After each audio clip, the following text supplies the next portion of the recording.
절이죠. 다 같이 시작. 아이 세자서 예수 그리스도의 계보라. 아멘.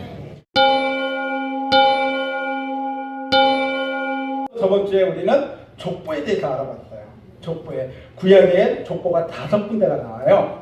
창세기 4장 5장에 하나 나오고, 창세기 10장에 족보가 나오고, 창세기 11장에 족보가 나오고, 룻기 4장에 족보가 나오고, 그리고 역대상 1장부터 9장까지 족보가 나와요. 그런데 이 족보가 나오는 거에는 기막힌 타이밍이 있더라는 거예요. 야, 이게 또 이렇게 보니까는 이 족보가 나오는 그 타이밍 속에 이렇게 쭉 돌아보면 하나님의 계획과 뜻과 그 의미가 보여요.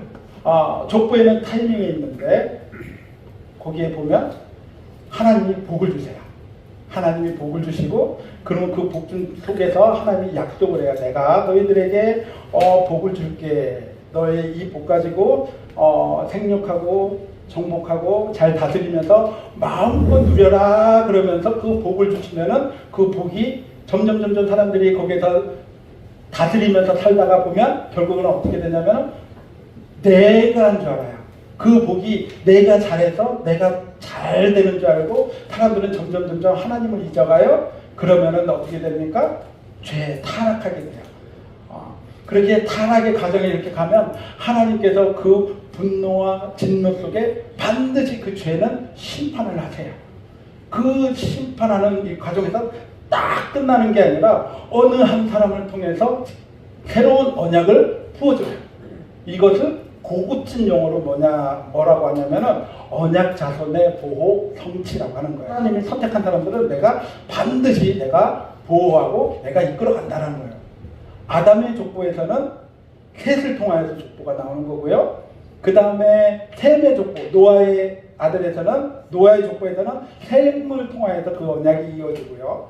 그 다음에 셈의 족보에서는 여러분들이 좋아하는 아브라함을 통해서 그 언약이 이루어지고요. 그 다음에 유다의 아들 베레스의 족보에 대해서는 여러분들이 진짜 좋아하는 다윗 왕을 통해서 언약 자손이 보호가 돼요. 그 다음에 이스라엘을 막 흥청망청하면서 막 무너졌어요. 그럼에도 불구하고 12지파 속에서 이스라엘을 선택해서 하나님께서 내 길은 역사하겠다. 이렇게 됩니다. 이것을 소위 말하면은 아까 고급진 용어로 뭐라고 그랬죠? 이것을 언약 자손의 보호라고 했잖아요. 이 언약 자손의 보호 속에는 반드시 나오는 그게 뭐냐면은 하나님의 주권이라는 거예요.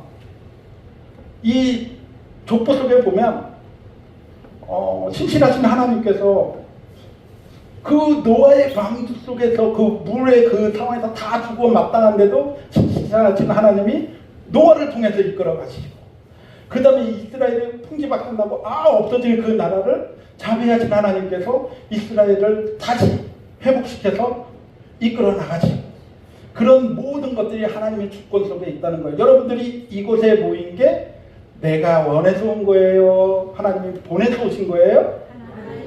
말은 잘해요. 하나님이 보내서 왔다 그러면 다음 주에 올까요? 안 올까요? 그렇죠. 하나님이 그렇다고 다음 주에는 가지 마라 그러겠어요? 예. 그런 것처럼 하나님의 절대 주권 속에 우리는 에덴교회라는 이 공동체에서 함께 은혜를 나눌 수 있게끔 하나님이 역사하셔서 우리는 계속 그 역사 가운데 움직입니다. 즉 구약의 시대는 이렇게 마무리가 되면서 새로운 마태복음 1장을 통해서 새로운 족보가 나와요. 그러면 뭐겠어요? 족보를 통해서도 이제 구약에 나타난 모든 죄악의 죄는 내가 심판하고 새로운 언약을 하겠다는 하나님의 약속의 출발인 거거든요. 말라기에서 예수님의 마태복음까지 그 중간사가 400년의 빈 역사가 일어나요. 그건 하나님이 아무것도 안 하셨네, 하나님이 한 게 뭐야 그러겠지만, 그 400년 동안에 로마를 통해서 모든 길은 어디로 통해요? 모든 길은?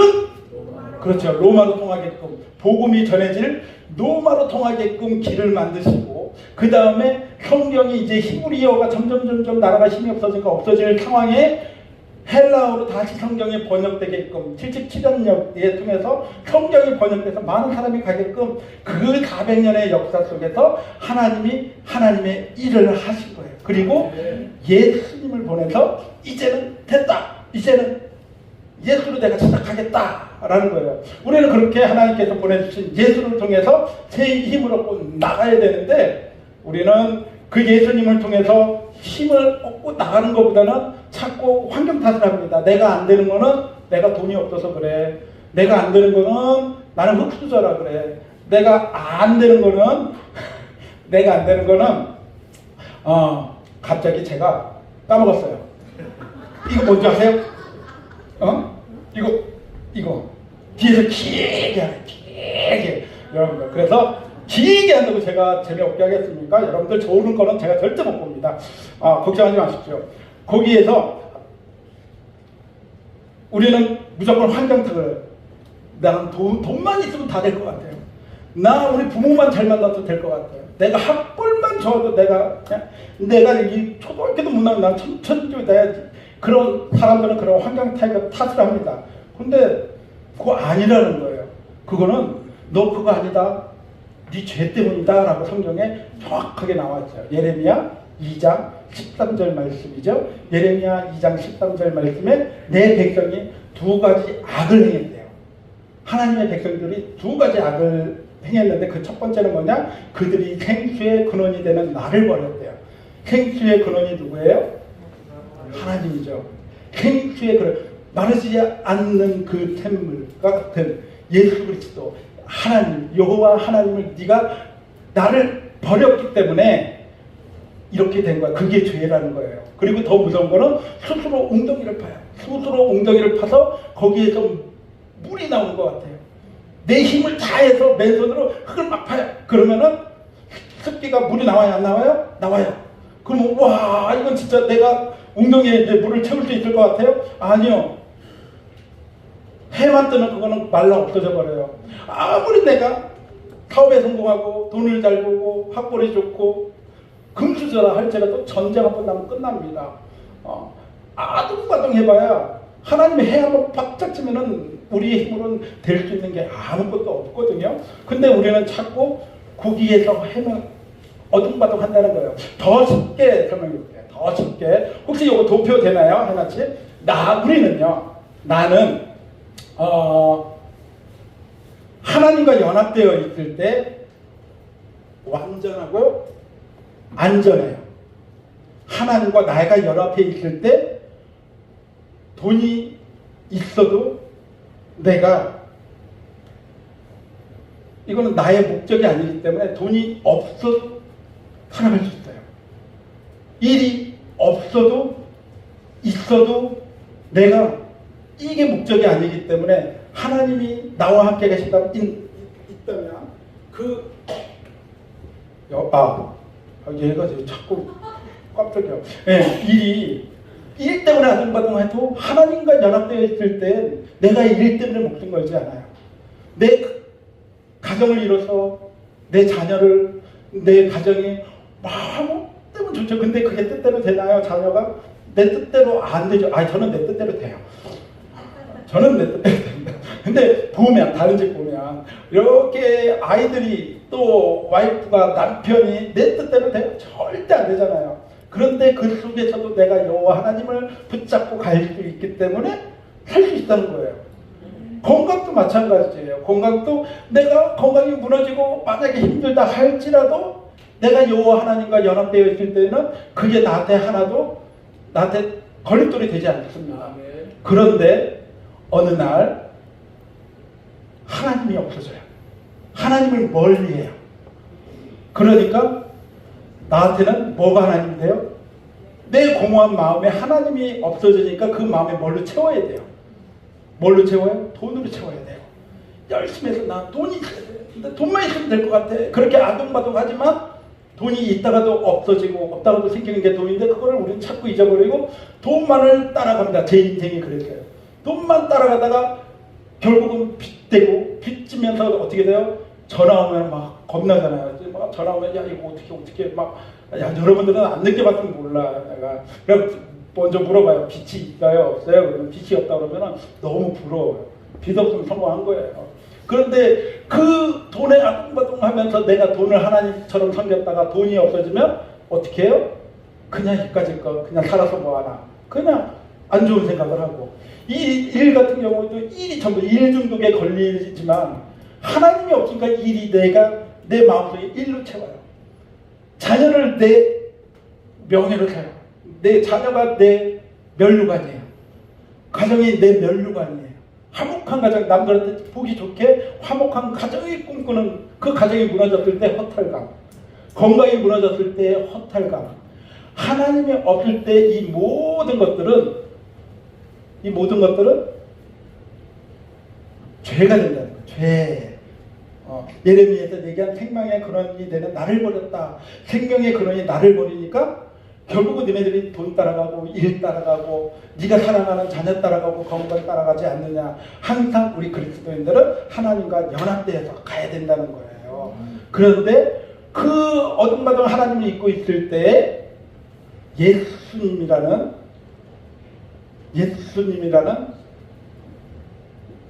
그분을 우리에게 보내주심을 통해서 예수 그리스도와 연합된 우리는 돈이 있어도 행복하고 없어도 행복하고 일을 해도 행복하고 안 해도 행복하고 안 하다고 노는 거 아니에요. 그리스도인들은 정말 열심히 살아야 돼요. 그리스도인들은 정말 게으르면 안 돼요. 부지런해야 되고요. 인차해야 되고요. 정말 더 움직여야 되는 게 그리스도인들이어야 돼요. 가정이요. 하나님께서 주신 가정 마음에 들든 안 들든 최선을 다해서 내 가정을 잘 갖고 나가야 될 책임이 있어요. 거기에 목숨은 걸면 안 돼요. 근데 하나님 앞에 그리스도와 연합된 사람들은 그 가정에서도 그 다음에 건강도 마찬가지죠. 건강도 나에게 주어진 거라면 잘 갖고 와야죠. 잘 갖고 와야죠. 여러분들은 얼마만큼 예수와 연합된 생활을 하고 있습니까? 하나님께서는 분명히 예수 그리스도를 이 땅에 보내주셨어요. 그리고 예수 그리스도를 통해서 여러분들이 딱 일어나야 돼요. 근데 얼마큼 일어나고 있어요? 왔다 갔다 하죠. 일어날 때도 있고 넘어질 때도 있고 그런 게 우리 인생살이입니다. 근데 오늘 마태복음 1장 1절에 보니까 암송해 볼까요? 시작!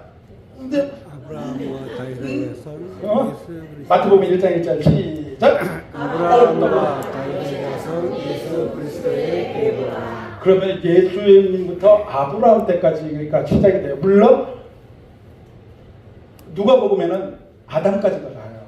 그리고 창세기 3장에 보면 예수님이 오실 것을 예표하고 있어요. 근데 마태복음에서는 예수님을 쫙 어디로 비치고 있어요? 아브라함까지 비치고 있어요. 아브라함까지 여러분 몇 년인 줄 아세요? 약 2000년 정도 돼요. 2000년 동안 아브라함에 통해서 예수가 오실 거라는 것을 보여주고 있어요. 그러면은 이게 즉흥적으로 온 걸까요? 계획된 걸까요? 그렇죠.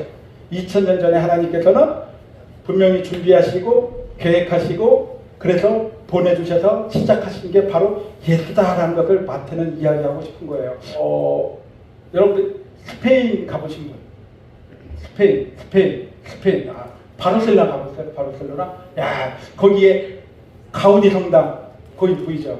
가우디 성당 거기 딱 가보면요. 그 의리예요. 가운데 예수님을 상징하고 옆에 마리아, 요셉 뭐 이렇게 가족으로 이렇게 해서 쫙 그런데 1882년도에 가우디에 의해서 일명 가우디 성당이라고 해요. 지금도 짓고 있어요. 지금도 짓고 있고 2026년에 완공이 됩니다. 그때가 가우디가 사후 100년 될 거예요. 그래서 100년에 맞춰서 26년 지금도 아마 5만 원 돈 되죠. 입장료를. 예. 그렇게 되고 올라가서 이렇게 보면 돼요. 140년의 기간이 걸리는 거예요. 그거 대단한 것 같아요. 사람이 그렇게 100년 앞을 보고 건축을 해간다는 건 정말 대단한 것 같아요. 우리나라도 있어요. 우리나라 천지남 대성당이 1979년도에 계획을 세워서 2039년에 완공할 거예요. 저기 태촌에 있는 천지남에 있는 성당이에요. 그래갖고 100년의 되게 멋진 것 같아요. 우리는 보통 계획이라고 하면 내가 살아있을 때 내 업적이 돼야 되기 때문에 이걸 통해서 뭔가를 내가 자랑질하고 싶은 게 계획이고 그것을 완성시키고 싶은 건데 보통 그렇게 이루어지지가 않아요. 근데 건축물 같은 경우에는 많이 가야 100년, 120년인데 2000년의 그 준비와 계획 속에 실천에 옮길 수 있냐는 거죠. 사람은 절대 그렇게 못합니다. 이거 하면서 그 생각이 나더라고요. 하루살이가 생각나더라고요. 하루살이 같은. 하루살이가 겨울에 태어났으면 걔는 인생이 되게 인생은 춥다고 생각할 거고요. 그냥 장마철에 태어난 이 하루살이는 야, 이 진짜 눈물 나. 맨날 비만 나와. 봄에 태어나면 아니야, 너무너무 좋아. 우리의 인생에 하루살이와 같은 그 인생 속에서 야, 그 속에서 하나님의 그 뜻을 알고 그 진리를 안다는 것은 정말 큰 축복이라는 거예요. 야, 내가 얼마 살지는 모르지만 그 창세 전에 하나님이 나를 사랑하셔서 또 나를 하나님을 생각나도록 하나님을 믿도록 예수 그리스도를 보내주심으로 그를 통해서 내가 하나님의 자녀인 것을 확인하고 내 인생에 살아갈 수 있도록 이렇게 길을 주셨구나, 축복이구나, 이런 고백이 나올 수 있다는 거죠. 하나님의 길은 이렇게 보면 하나님은 제일 정하신 때가 있다는 거죠. 가장 안전한 때가 언제인지, 가장 완벽한 때가 언제인지 하나님은 그때 하신다는 거예요. 우리는 자꾸 빨리 내 기도 빨리 되게 하려고 하지만은 하나님은 가장 완벽한 때를 준비하시기 때문에 그 기도는 안 들어주실 때는 아직 때가 아니구나. 그래서 하나님의 때를 기다릴 수 있는 믿음을 주세요 라고 하는 게 참 좋을 것 같아요. 전도서 3장에 보면 14가지의 대조와 29개의 때가 나와요. 한번 확인해 볼까요? 전도서 3장 1절로 딱 보세요. 때가 29개가 나와요. 잘 세워보세요. 합니다. 범사에 기한이 있고 천하에 만사가 다 때가 있나니 날 때가 있고 죽을 때가 있으며 심을 때가 있고 심은 것을 뽑을 때가 있으며 죽을 때가 있고 치료할 때가 있으며 헐 때가 있고 세울 때가 있으며 올 때가 있고 웃을 때가 있으며 슬퍼할 때가 있고 춤출 때가 있으며 돌을 던져버릴 때가 있고 돌을 거둘 때가 있으며 안을 때가 있고 안을 일이 멀리 할 때가 있으며 찾을 때가 있고 잃을 때가 있으며 지킬 때가 있고 버릴 때가 있으며 여러분들 읽어보세요. 크게 시작. 지킬 때가 있고 버릴 때가 있으며 감당할 때가 있고 말할 때가 있으며 사랑할 때가 있고 미워할 때가 있으며 전쟁할 때가 있고 평화할 때가 있느니라. 일하는 자가 그의 수고로 말미암아 무슨 이익이 있으랴. 하나님이 인생들에게 노고를 주사 애쓰게 하신 것을 내가 보았노라. 하나님이 모든 것을 지으실 때를 따라 아름답게 하셨고 또 사람들에게는 영원을 사모하는 마음을 주셨느니라. 그러나 하나님이 하시는 일의 지종을 사람으로 측정할 수 없게 하셨도다. 그렇지요? 예, 날 때가 있고 죽을 때가 있고 평화로울 때가 있고 그 다음에 전쟁할 때가 있고 지금 우리나라 시끄러울 때가 있고 또 안정을 찾을 때가 있고 전부 다 하나님께서 인도하신다를 믿는다면요, 지금에 있는 상황에 대해서 세상 사람들과 똑같이 정쟁에 빠지지 마시고 말씀 잡고 기도하세요. 말씀 잡고 기도하세요. 그게 정답이에요. 믿는 사람들이 왜 이 당에 빠지고 저 당에 빠집니까? 예수 당에 빠지시는 여러분들 되시길 바랍니다. 그때 하나님께서 가장 좋을 때 가장 안전하게 하신다는 거예요. 그때가 있을 때 우리 누구죠? 지유 할아버지. 지유 할아버지. 예, 지유 할아버지. 지유 막 보고 싶죠? 보고 싶나요? 지유가 태어난 지 지금 보름 됐나요? 그 정도 됐죠? 우리 지유가 막 너무너무 막 보고 싶어요. 이 엄마 뱃속에 있을 때 한 5개월 됐을 때 하나님 지유 보고 싶다. 빨리 태어나게 해 주십시오. 믿습니다. 그런 날께 기도하는 부모가 있어요? 없어요? 없어요. 당연히 우리는 아기가 42일 동안 10달 동안 꼭 뱃속에 있어야 되고 거기에 다음에 나왔을 때 가장 얘기가 안전하고 가장 완벽하게 나올 수 있다는 그때는 우리는 알아요. 그러니까 보채지 않아요. 10달 동안. 그렇게 믿고 신뢰하는 게 우리 신앙이면 되는 거예요. 하나님 지금 주시옵소서. 지금 안 됩니다. 우리 기도는 다 그쪽으로 가요. 우리가 여기 모여 있는 게 하나님을 굴복시키기 위해서 우리가 이 자리에 모여 있는 게 아니잖아요. 하나님 계시는 걸 믿으니까 하나님 나 이거 잘 되면 이거 계약만 되면 요거만 되면 하나님 영광 돌리는데 부족함 없습니다. 교회 건축하는데 내가 몇 억 내고 그 다음에 하나님 찬양하고 나 좋고 하나님 좋고 교회 좋고 이거 얼마나 좋습니까? 우리의 기도는 내 기도가 그랬습니다. 내 기도가 10년 전에는 그런 기도였어요. 아니 그렇게 해도 되는 줄 알았어요. 왜냐하면 하나님 기도하라고 그랬으니까. 하나님께서 예레미야 33장 3절에 너희는 부르짖으라. 얼마나 좋습니까? 그런데 예레미야 33장 2절 말씀이 더 멋있어요. 예레미야 33장 2절 말씀에 준비됐나요? 거기에 제가 할까요? 이를 행하시는 여호와, 성취하시는 여호와, 그 여호와가 너희에게 명한다. 그 일하시는 하나님께서 너희에게 명하는데 그때 너희는 부르짖으라 라고 되어 있는 거예요. 너희의 모든 것을 내가 가장 완전할 때, 가장 안전할 때, 완벽할 때 내가 분명히 내가 너희의 기도를 드리겠다. 제가 그 얘기해서 우리 기도는 다 응답된다고요. 정말이에요. 거절하시는 것도 응답이죠. 들어주시는 것도 응답이라는 것을 우리는 믿으면 내 기도의 제목들은 다 응답되었다. 어떻게? 거절로. 거절로 응답되었다. 거기에서 그렇다면 우리의 신앙은 굉장히 자유로울 것 같아요. 그래서 우리는 이 기도의 내용이 조금 좀 더 성숙됐으면 좋겠어요. 하나님, 내가 하나님의 때를 기다릴 수 있는 그런 믿음을 허락해 주세요.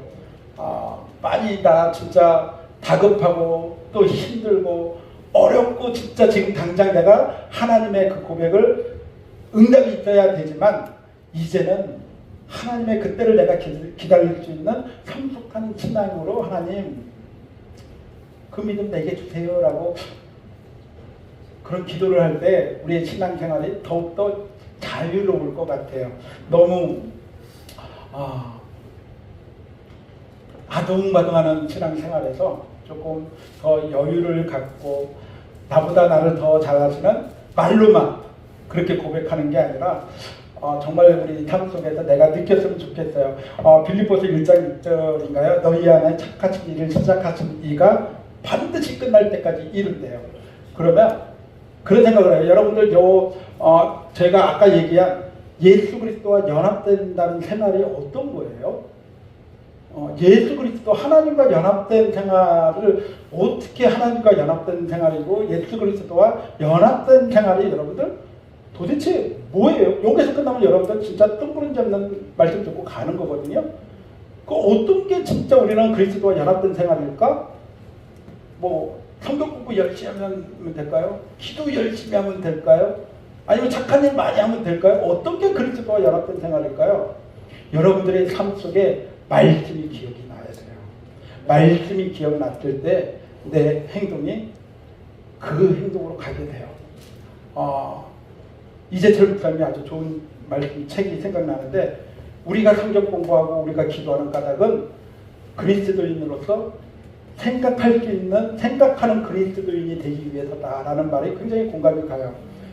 성경 공부를 통해서 성경을 내가 통해서 읽는 거에 통해서 내가 생각을 하고 하나님이 살아계시구나 라는 고백이 나오는 거고요. 생각하는 걸 통해서 그렇다면 나는 하나님의 백성으로서 나는 어떻게 삶을 이끌어가야 될까? 분명히 성경은 실전이라고 했잖아요. 사도 바울이 13개의 서신서를 써요. 왜 써요?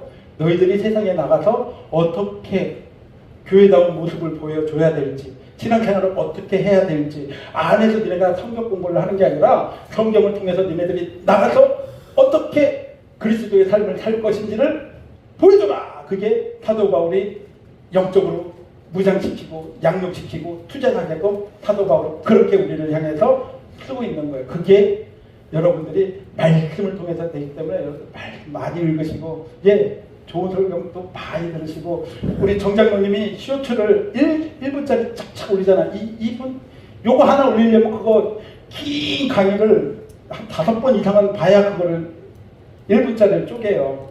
거기에 참 좋고 유익되는 것도 참 많습니다. 어려운 것도 많은데 유익한 것도 많으니까 그렇게 사방에서 우리에게 말씀을 주신다고요. 사람을 통해서 영상을 통해서 항상 끊임없이 우리 주위에는 하나님이 살아계신 줄 믿습니다. 그 예수가 우리 도처에 있어요.